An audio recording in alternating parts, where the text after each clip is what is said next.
Blow the whistle. I never doubted them. If you saw my last video, no you didn't. Mustard! Even if you hate the Eagles, news we can all celebrate, not only did the Chiefs lose, but Patrick Mahomes is officially out of the GOAT conversation. Thank you, Eagles defense. So basically, in the Super Bowl, the refs didn't baby the Chiefs, and they lost.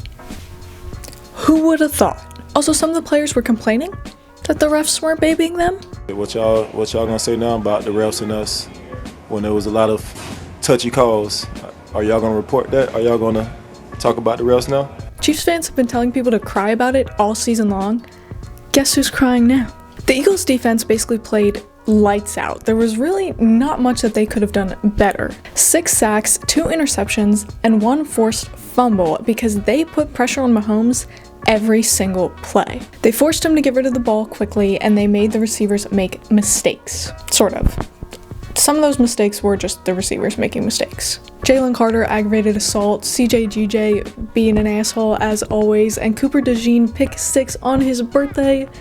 Big day for the exciting whites. The Chiefs defense actually did shut down Saquon Barkley pretty well, but that was pretty much it. Because they stopped Barkley, they stopped Gainwell, but they didn't stop Hurts, so you can't even say that they stopped the run game entirely. Also, if you're a Jalen Hurts hater, the door's that way. It's get out. Let me tell you something about Jalen Hurts that a lot of people don't realize, and that is he has improved every single year that he's been in the league. And yes, I know there's no reward for being the most improved player, but that doesn't change the fact that he probably is. First year we had him when he was the backup for Wentz, he literally couldn't throw at all. Second year we had him, he threw still pretty bad, but better. Third year we had him, he threw pretty good, but people kind of realized that if they chased him in either direction, he couldn't throw. Now, he can do that too. He could throw the entire season, he just didn't need to because we had Barkley. But people were like surprised to find out that Hurts could stand behind the best offensive line in the entire league and throw to one of the best receiving corps in the entire league. Shocker. You had one team with the #1 rated offense, the #1 rated defense, the offensive player of the year, a top 10 quarterback no matter what you little fuckers want to say, and some of the best coaching in the entire league. The other team was decent, but only made it to the Super Bowl because their hands were held by the refs. No shit, of course they got blown out. And if you watched my last video, I said that if the Eagles don't blow out the Chiefs, they're probably going to lose. The Chiefs take every close game. But honestly, I think even if the game was close, the Eagles probably still would have won because the refs were not the Chiefs' bitch in this game. The Eagles just wanted it so much more, and it really showed as they were playing.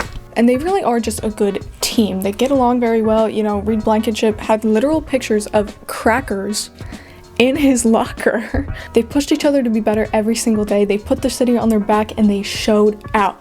And I am so glad to say that that was my team. Did anybody else see that video? There was a lady in the stands wearing an Eagles jersey just stabbing the hell out of a Patrick Mahomes voodoo doll. There's not much else to say about the game, honestly. You know, I love the Eagles. And I am ashamed that I didn't believe in them, honestly, especially because they proved everybody so wrong, even me. And I mean, I was saying that I wasn't sure if the Eagles could beat the refs, but at least I wasn't one of these guys. It feels automatic. When the Eagles run it in the Super Bowl, Chiefs ain't going to be able to stop it. Just because they stop Buffalo's, they're not going to be able to stop this one. They may not get into the red zone. The Eagles might not get into the red zone. All right. Seriously? Like, really, you thought that the Eagles weren't going to end up in the red zone at all in this entire game? He's a mean girl. He's a bitch. He's Patrick Mahomes' little bitch. That graphic to me says Philadelphia has to blow out Kansas City to win. And I don't think this team is blowoutable. I just don't think you can walk into this game if you're Philadelphia and believe we can, maybe they believe it, but realistically believe we're going to do what Tampa did. Their jaws must hurt from sucking so much Chiefs dick. Anyway, get me on that panel, bro. Put me in, coach. I personally would have loved if Goddard and Barkley got a touchdown, but, you know, I'm just nitpicking. Kind of hard to complain when your team puts up 40 points in the Super Bowl. Dumping the Gatorade on Nick Sirianni with 2.5 minutes left. Diabolical, bro. But aside from the game itself, there's also some other things going on with the Super Bowl. So, you know, we'll talk about that a little bit. For starters, America the Beautiful and then the national anthem. I thought that they were really great, very New Orleans, a lot of fun. So the commercials, not the best year, I did think that they were better than last year, but the last few years, the commercials have just been, lacking. The Mountain Dew commercial with Seal was horrifying. I liked the Instacart commercial. I also liked the Matthew McConaughey and Woody Harrelson commercials. Budweiser brought back their Clydesdales for probably one of their weakest commercials of all time. What happened to making people cry? Like the one where the puppy gets lost and he finds his way all the way back home, and then when he's right at the top of the hill and he sees the farm, the wolf shows up, and all of a sudden the puppy's gonna die, so the Clydesdales break out of their stalls and go save the puppy and bring him home. We used to be a proper country. And then there was the His and Hers commercial. That was fucked up. I honestly thought that it was an RFK commercial because they were talking about like poisonous foods and then they mentioned Ozempic, yada yada yada. But it turns out that they were trying to get us to buy unregulated semi-glutide products? What? Don't buy that. Don't buy that stuff. The Tostitos commercial was pretty funny. I actually laughed out loud, mostly from shock, but I'll give it to him, The Doritos commercial was pretty good, but like Doritos Time Machine, what happened? I'm telling you, we used to be a proper country. Also crazy that they had multiple ads with Snoop Dogg and Tom Brady talking about Jewish hate, and then they put on a commercial for Yeezys.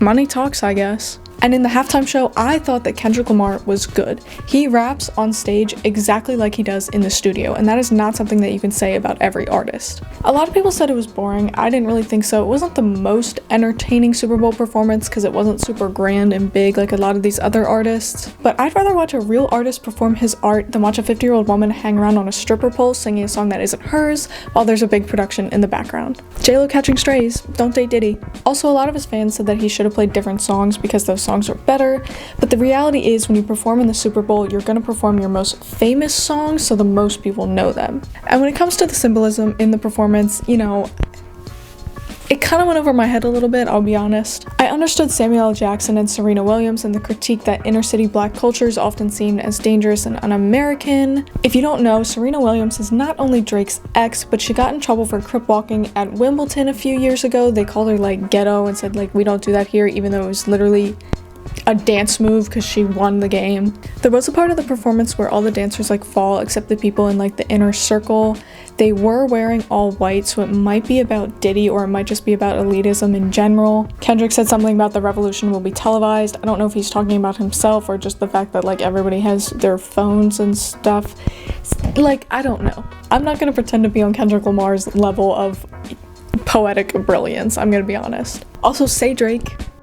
Come on, how could anybody hate that? Honestly, there's people every year that say that the Super Bowl performance was like the worst one they've ever seen, and honestly, how can you have like 10 of the worst ones you've ever seen? And I personally am like a film geek, and one of the things that I love about the NFL is the camera work, and I thought that the camera choreography was very, very good in Kendrick Lamar's halftime show. Because when you're putting on a performance like that, you actually have to choreograph the cameraman just like you would choreograph the dancers rather than just having somebody film it like all the other times.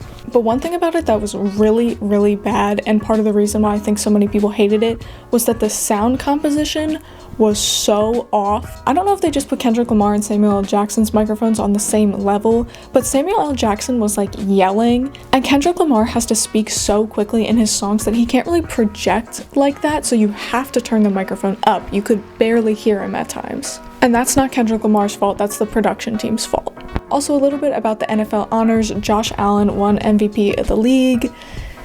I was hoping for Barkley, can't blame me. A lot of people were saying that Josh Allen was like a Make-A-Wish MVP and it should have been Lamar Jackson, but the Ravens were just, kind of a better offense. So Allen kind of had to do more by himself, whereas Lamar Jackson kind of had the rest of his team to fall back on a little bit more. Honestly, I don't know. It almost seems like they just picked Josh Allen because he's the one that beat Lamar in the playoffs. But I don't know. I wasn't there. Jaden Daniels, Rookie of the Year, that was pretty much a lock. Saquon Barkley, Offensive Player of the Year, also pretty much a lock. I thought that Zach Bond was robbed a little bit for Defensive Player of the Year, but again, I'm not going to act like I'm not biased. Pat Certain, who's a cornerback for the Broncos, won, and I'll be honest, I haven't really watched much of the Broncos because they're in the AFC and I thought they sucked. So I was actually pretty surprised seeing their record actually being pretty decent and that they were in the playoffs. So maybe he did deserve it, but Also, do they do GM of the Year anymore? Did they ever do that? Did I just make that up? Because I was like, oh my gosh, Howie Roseman didn't win GM of the year, and come to find out that like that's not an award. So it's not GM of the year, it's Executive of the Year, and Howie Roseman did not win. This is a guy who obtained a franchise player from a divisional rival, drafted a white cornerback, and took a lineman and made him into a linebacker who should have been up for Defensive Player of the Year. It's insane that he did not win. Listen to this. In the 2024 NFL Draft, Roseman's first 3 picks, Quinyon Mitchell, Cooper DeJean, and Jalix Hunt, combined for 15 tackles and 4 pass breakups just in one game against the Washington Commanders. Anyway, I feel like I've continued to look more and more disheveled throughout this video. Long story short, go Birds. Let me know your thoughts in the comments below. Have a great rest of your day, and go Birds.